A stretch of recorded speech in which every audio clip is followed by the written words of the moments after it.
Hello students, आज हम लोग क्लास 7 का लेसन नंबर 1 ज्योग्राफी का लेसन नंबर 1 जो कि है आवर इन्वायरमेंट यानी कि हमारा वातावरण स्टार्ट करने वाले हैं। ठीक है, तो इसमें कुछ इंपॉर्टेंट वर्ड मीनिंग्स हैं। सबसे पहले आप लोग ये नोट कर लीजिए। आई होप कि आप लोगों ने नोट कर लिया होगा। अब हम लोग आगे बढ़ते हैं।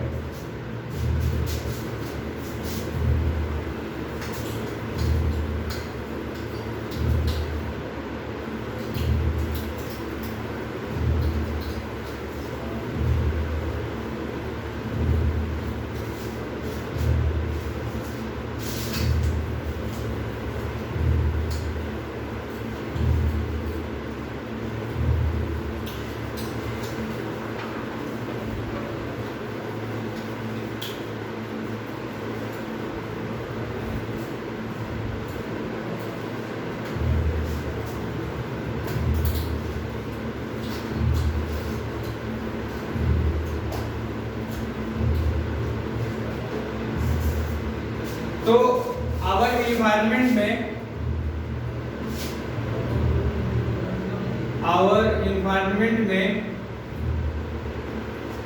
यानी कि हमारा वातावरण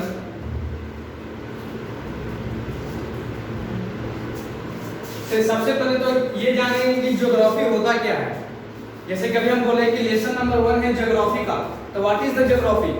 तो ज्योग्राफी का सबसे पहला जो डेफिनेशन होगा, geography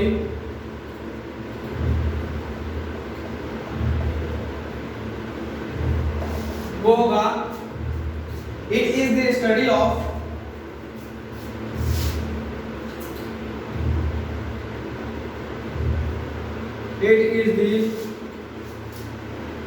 study of interrelation between human beings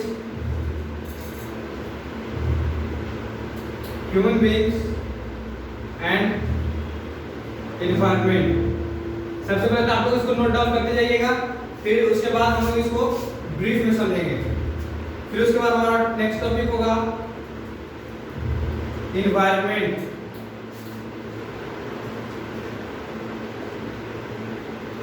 Sum total of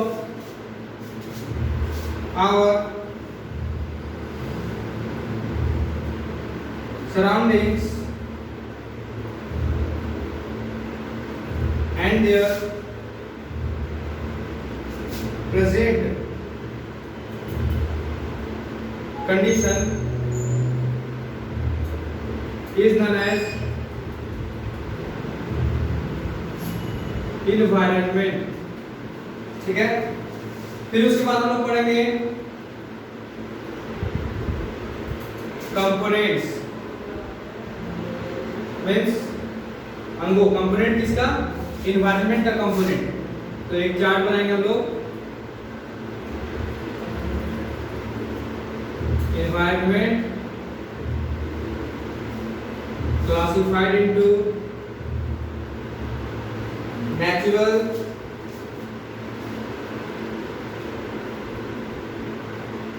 man-made। Natural divided into physical, biological। Physical comes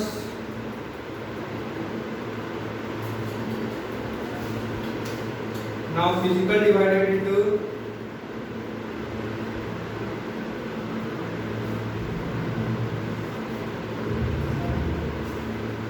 lithosphere,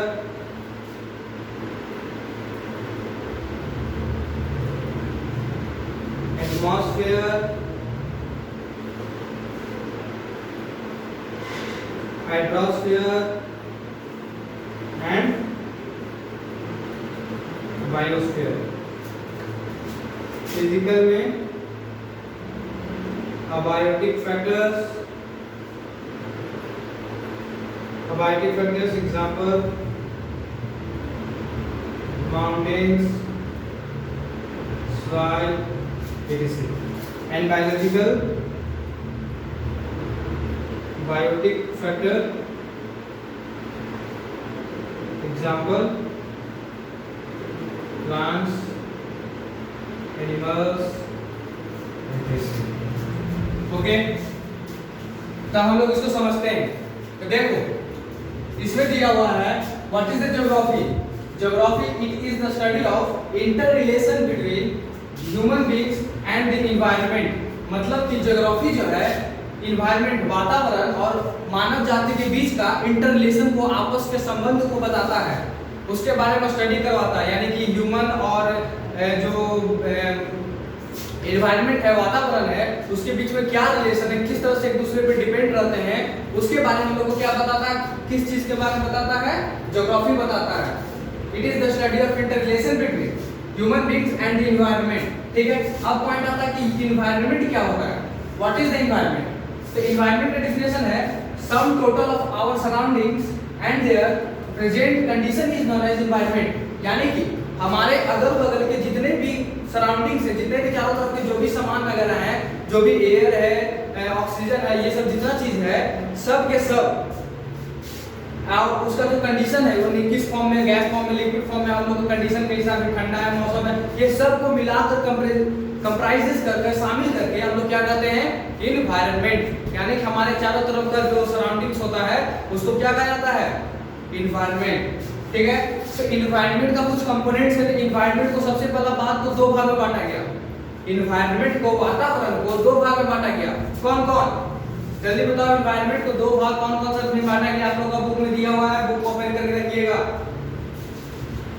देख के बताओ। एनवायरनमेंट को किस दो भाग में बांटा गया है। तो एनवायरनमेंट को बांटा गया है natural and man made.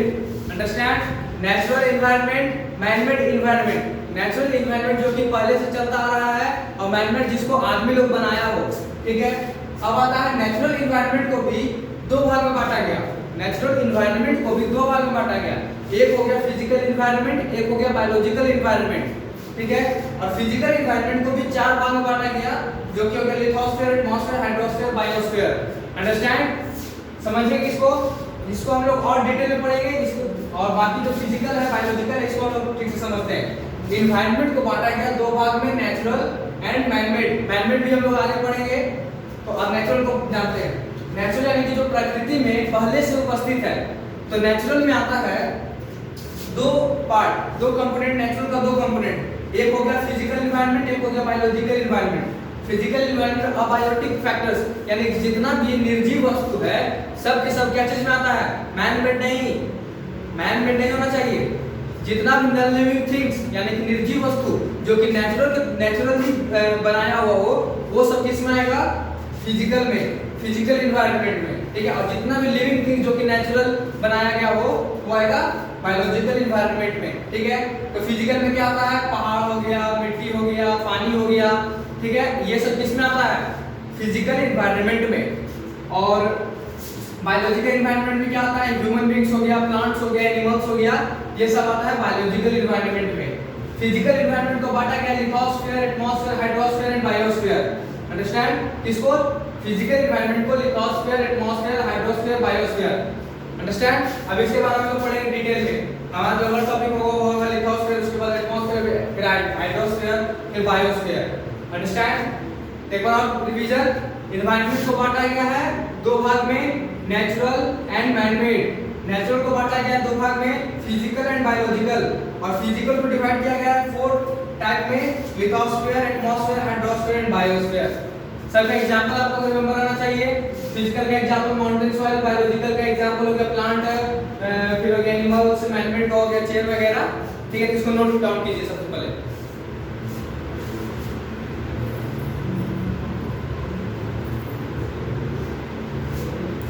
Note हो गया, सब हम लोग बढ़ते हैं अपना नेक्स्ट टॉपिक पे।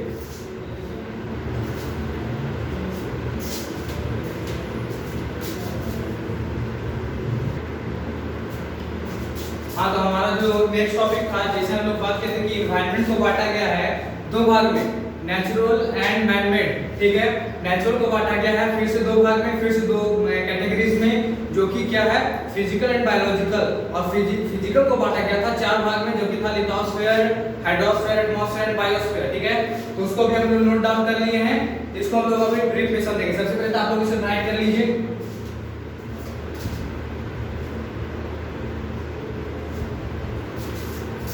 राइट हो गया। अब हम लोग समझते हैं। देखो सबसे पहला जो फिफ्थ टॉपिक हमारा वो है लिथोस्फीयर यानी कि स्थल मंडल। लिथोस का मतलब होता है स्टोन और जोन ऑफ रॉक्स, यानी कि ये जो लिथोस्फीयर है वो अर्थ का वो लेयर है यानी वो सतह है जिसपे कि माउंटेन्स वगैरह, प्लेन्स वगैरह, पत्थर वगैरह यानी कि हार्ड सब्सटेंस वगैरह, रॉक्स वगैरह, चट्टान वगैरह रहता है। ठीक है, तो इसका एग्जांपल क्या हो जाएगा? लिथोस्फीयर एनवायरनमेंट का क्या हो जाएगा एग्जांपल में आ जाएगा माउंटेन्स हो गया, प्लेट्यूज हो गया, प्लेन्स हो गया, वैलीज हो गया, ये सब आएगा लिथोस्फीयर में, स्थल मंडल में। Understand? This is a layer, physical environment में एक लेयर है जो कि हार्ड टॉप लेयर है अर्थ का, जिसपे प्रेजेंट क्या है? Mountains, plateaus, plains and valleys. ठीक है, फिर हमारा सिक्स्थ टॉपिक जो आता है वो आता है हाइड्रोस्फीयर यानी जलमंडल, यानी कि वैसा लेयर जहां पे वाटर वगैरह स्थित हो उसको क्या कहते हैं? हाइड्रोस्फीयर यानी वाटर बॉडी जहां पे हो, जैसे कि river, lake, seas, ocean, city से, वो उस लेयर को क्या कहते हैं? हाइड्रोस्फीयर। एटमॉस्फेयर यानी कि वैसा लेयर जो कि हम लोग को सूर्य की रोशनी का हार्मफुल रेज से, यानी जब सूर्य की रोशनी आता है तो उसमें अल्ट्रावायलेट रेडिएशंस वगैरह आता है, ठीक है, उससे और बहुत सारे हार्मफुल रेज वगैरह से जो बचाता है, जो थिन लेयर बचाता है, जो कि अर्थ को पूरी तरह से घेरे हुए रहता है, उसको क्या कहते हैं? उसको कहते हैं एटमॉस्फेयर। वो होता है वायुमंडल जो कि हम लोग को बचाता है हार्मफुल रेज से। ठीक है, फिर उसके बाद आता है बायोस्फीयर यानी जैव मंडल, यानी कि जो लिविंग थिंग्स और नॉन लिविंग थिंग्स का जो इंटरेक्शन होता है, narrow zone of earth where land, water and air interact with each other, यहाँ पे जहाँ जमीन हो गया, पानी हो गया, हवा हो गया, सब के सब आपस में इंटरैक्ट करता है एक दूसरे के साथ, उसको हम लोग क्या करते हैं? बायोस्फीयर करते हैं। ठीक है, बायो, अब देखो ये चार टॉपिक तो आ गया फिजिकल एनवायरनमेंट में। फिजिकल एनवायरनमेंट में चार आ गया, lithosphere, hydrosphere, atmosphere and biosphere. सबका नाम से पता चल रहा है। लिथोस्फीयर स्थल मंडल यानी कि स्थल के बारे में बताएगा, माउंटेन, प्लेट्यूज कहाँ-कहाँ वगैरह है। हाइड्रोस्फीयर जल मंडल यानी कि जो जल के साथ रिलेटेड हो। एटमॉस्फेयर यानी वायुमंडल जो कि वायु से रिलेटेड हो। और बायोस्फीयर यानी जैव मंडल जो कि लिविंग थिंग्स, वाटर वगैरह से रिलेटेड हो। अब आता है हमारा बायोडायवर्सिटी। तो बायोडायवर्सिटी का मतलब क्या है? तो जो जितना भी अर्थ पे लिविंग थिंग्स है, लिविंग थिंग्स, इसको लिविंग थिंग्स, बायोडायवर्सिटी जैव विविधता, living things on earth interact and depend on each other for food, shelter, etc, this is described as biodiversity. यानी जो नॉन लिविंग थिंग्स होता है, जो नॉन लिविंग थिंग्स होता है अर्थ पे, वो इंटरैक्ट रहता है और डिपेंड रहता है एक दूसरे पे, अपना मतलब सहारा के लिए, अपने रहने के लिए, खाने के लिए। उस पूरे प्रक्रिया, उस पूरे विविधता को लोग क्या कहते हैं? बायोडायवर्सिटी। यानी जो इंटरेक्शन होता है लिविंग थिंग्स को एक दूसरे पर, खाने के लिए, रहने के लिए, उसको क्या कहते हैं? बायोडायवर्सिटी। नोट कीजिए। उसके बाद हम लोग बढ़ते हैं अपना नेक्स्ट टॉपिक पे।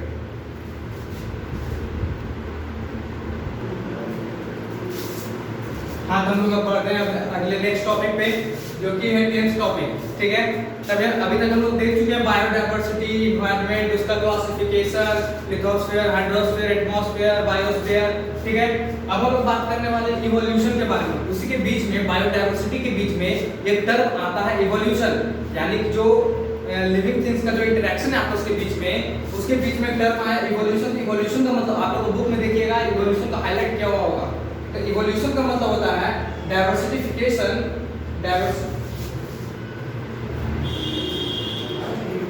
diversification that results in heritable changes in population spread over many generation is known as evolution।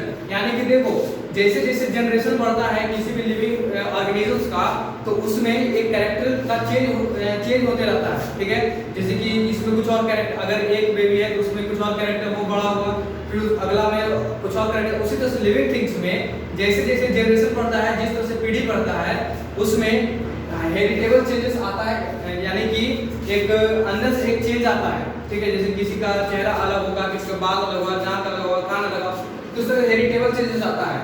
तो उस डाइवर्सिफिकेशन को हम लोग क्या कहते हैं? इवोल्यूशन। अंडरस्टैंड? क्या कहते हैं इसको? इवोल्यूशन। ये हम लोग को जिंदा रहने में, यानी डाइवर्स में हम लोग को जिंदा रहने के में, डाइवर्स एनवायरनमेंट में जिंदा रहने के लिए हम लोग को मदद करता है। ठीक है, तो इवोल्यूशन के बारे में यहाँ पे ज्यादा कुछ नहीं, सिर्फ डिफिनेशन यहाँ पे समझ लीजिए। इवोल्यूशन साइंस में ज्यादा इंपॉर्टेंस रखता है। ठीक है, बात है स्पेसीज, जातियां। तो इसी में देखो एक ग्रुप ऑफ ऑर्गेनिजम्स जो कि एक तरह का बिहेवियर शो करता हो, और group of organisms having greatest mutual resemblance, यानी कि आपस में जो अनुरूपता हो वो सेम हो। जैसे देखो मानव में, तो मानव एक ग्रुप है एक ऑर्गेनिजम्स का, ठीक है। ढेर सारे मानव होते हैं कि मतलब इंसान होता है तो हर इंसान का अपना अपना एक प्रॉपर्टी होता है, लेकिन अधिकतर प्रॉपर्टी मैच करता है, उसका भी 2 पैर, उसका भी 2 पैर, 2 हाथ, 2 हाथ, ठीक है। तो उस तरह से एक स्पीशीज होता है ग्रुप ऑफ ऑर्गेनिज्म, यानी कि ऑर्गेनिज्म का एक ग्रुप जिसका अधिकतर कैरेक्टरिस्टिक्स आपस में मिलता हो, गुण मिलता हो, ठीक है, उसको स्पीशीज कहते हैं। फिर आता हम लोग बात किए थे कि इन्वायरमेंट को 2 भाग में बांटा गया है, natural environment and manmade environment. तो नेचुरल को तो वहां पे समझ चुके थे, अब आता है मैनमेड इन्वायरमेंट में। तो मैनमेड इन्वायरमेंट वो होता है जो कि मानव द्वारा बनाया हुआ, जैसे कि चेयर हो गया, जैसे कि देखो चेयर हो गया, पार्क हो गया, रोड हो गया, डैम हो गया, बिल्डिंग्स हो गई, ये सब के सब क्या है, ह्यूमन के द्वारा बनाया हुआ है। और ये सब किसमें आते हैं, मैनमेड इन्वायरमेंट में। Manmade has many contributions to the environment, यानी कि एनवायरनमेंट में मैन का बहुत बड़ा कंट्रीब्यूशन है, ठीक है, उसको चलाने में, अंडरस्टैंड। तो वो होता है मैनमेड एनवायरनमेंट। फिर देखो वर्ल्ड एनवायरनमेंट डे 5 जून को मनाया जाता है, ये सभी रिमेंबर कर लो। 5 जून को वर्ल्ड एनवायरनमेंट डे यानी कि विश्व वातावरण दिवस मनाया जाता है। अब आता है 13th पॉइंट जो कि why to protecting our environment, हमारे वातावरण को क्यों बचाना चाहिए। देखो अभी हाल फिलहाल में वातावरण जो है यानी कि एटमॉस्फेयर एनवायरनमेंट जो है वो धीरे धीरे डिट्यूर हो रहा है, यानी खराब होते जा रहा है, ठीक है, पॉल्यूशन के कारण से, अलग अलग रीजंस के कारण से। तो उसको इसलिए उसको बचाना जरूरत है क्योंकि interaction and interdependence on each other, क्योंकि living things, non living things सब के सब आपस में जुड़े हुए हैं, अगर एनवायरनमेंट नहीं तो कोई नहीं, ठीक है।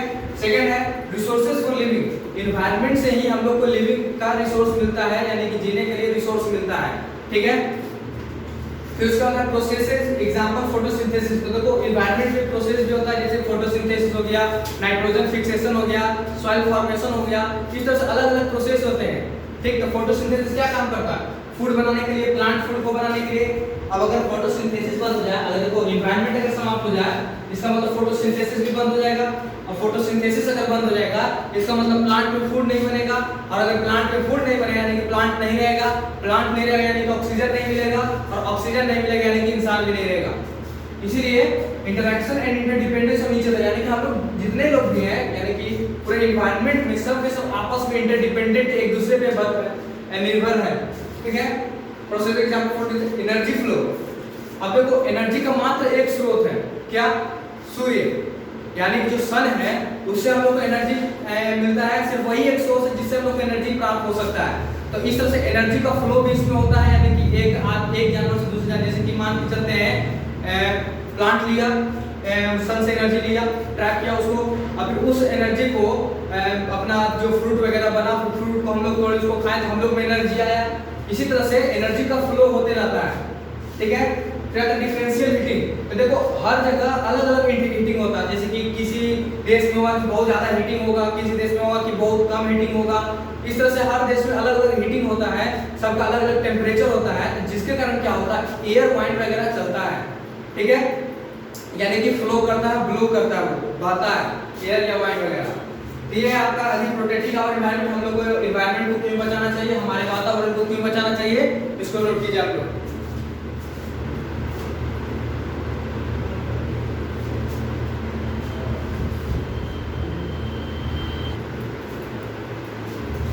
हाँ, तो हम लोग आ गए हैं आज का लास्ट टॉपिक जो कि है अर्थ क्रस्ट, यानी कि पृथ्वी की सतह। तो देखो अर्थ क्रस्ट को बांटा गया है 2 भाग में, एक होता है कॉन्टिनेंटल क्रस्ट, एक होता है oceanic crust, understand. Earth crust को बांटा गया है कितना भाग में, 2 भाग में, एक कॉन्टिनेंटल क्रस्ट और एक हो गया ओशियनिक क्रस्ट। और कॉन्टिनेंटल क्रस्ट में दोनों के बीच में अंतर क्या है, तो कॉन्टिनेंटल क्रस्ट का जो रॉक होता है, यानी कि जो पत्थर वगैरह मिलता है, चट्टान जो मिलता है, उसमें सिलिका और एल्युमिनियम का कंपोजिशन होता है। सब लोग रिमेंबर करेंगे इसको, किसका कंपोजिशन होता है, सिलिका एंड एल्युमिनियम का। और जो ओशियनिक क्रस्ट होता है वहां पर जो रॉक प्रोजेक्ट होता है उसमें किसका मिलता है, सिलिका और मैग्नीशियम का, किसका, silica and magnesium, understand. Earth crust को बांटा गया है 2 भाग में, continental crust and oceanic crust. Continental crust का जो रॉक होता है उसमें सिलिका और एल्युमिनियम का कंपोजिशन, और ओशियनिक क्रस्ट में जो रॉक होता है उसमें सिलिका और मैग्नीशियम का कंपोजिशन, ठीक है। समझ में आ गया सबको क्या बोल रहे हैं।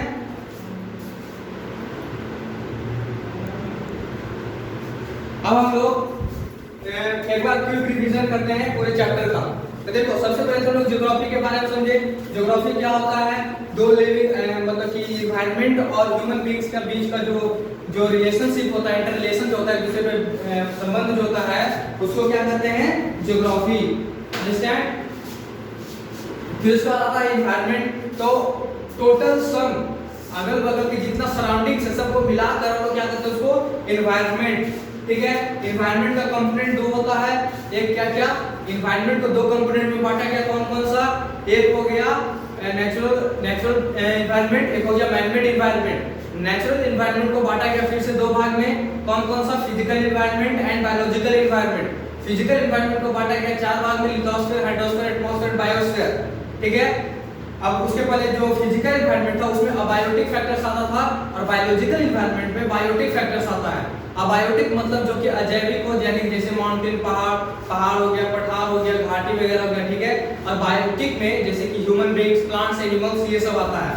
फिर उसके बाद आता है लिथोस्फीयर। तो लिथोस्फीयर यानी स्थल मंडल, यानी जो प्लेसेस से संबंधित हो, जिसमें रॉक्स से संबंधित हो, माउंटेन्स वगैरह से संबंधित हो।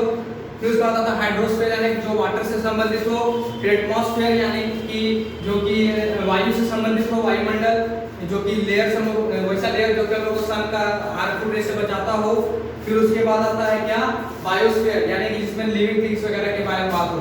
फिर उसके बाद आता है बायोडायवर्सिटी। बायोडायवर्सिटी में क्या, लिविंग थिंग्स का जो एक दूसरे पे जो निर्भरता होता है उसको हम लोग क्या कहते हैं, बायोडायवर्सिटी। फिर इवोल्यूशन आता है। इवोल्यूशन में क्या हुआ, जैसे जैसे जनरेशन बढ़ा वैसे वैसे हेरिटेबल चेंजेस आया, उसको हम लोग क्या करते हैं, इवोल्यूशन। स्पीशीज क्या होता है, ग्रुप ऑफ ऑर्गेनिजम्स, यानी कि जो एक ग्रुप होता है ऑर्गेनिजम्स का, उसको स्पीशीज कहा जाता है, जो कि एक दूसरे से रिसेम्बलेंस प्रॉपर्टी शो करे, यानी कि एक दूसरे का समानता गुण, समान गुण आपस में दिखाए। ठीक है। फिर उसके बाद हम लोग बात किए फिर इसका क्या है, स्पीशीज के बाद आया मैनमेड इन्वायरमेंट। तो मैनमेड इन्वायरमेंट में बात की जो कि ह्यूमन द्वारा बनाया गया हो। फिर उसके बाद why to protect our environment. Environment को क्यों बचाना चाहिए, क्योंकि फोटोसिंथेसिस भी उसी से होता है, लिविंग के लिए भी हम लोग उसी पे डिपेंडेंस हैं, इंटररिलेशन आपस में। ठीक है। ये सब जो हम लोग बताए पॉइंट वगैरह। फिर उसके बाद आता है अर्थ क्रस्ट। अर्थ क्रस्ट का हम लोग बात किए कि दो भाग में बांटा गया, continental crust, oceanic crust. Continental crust को एग्जांपल हो गया रॉक जो सिलिका और एल्युमिनियम से बना हो, और ओशियनिक क्रस्ट में जो रॉक पाया जाता है वो सिलिका और मैग्नीशियम से बना होता है। ठीक है।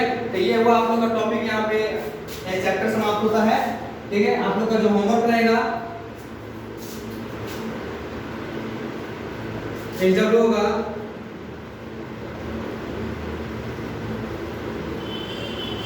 Tick the objective. Okay, tick the objective.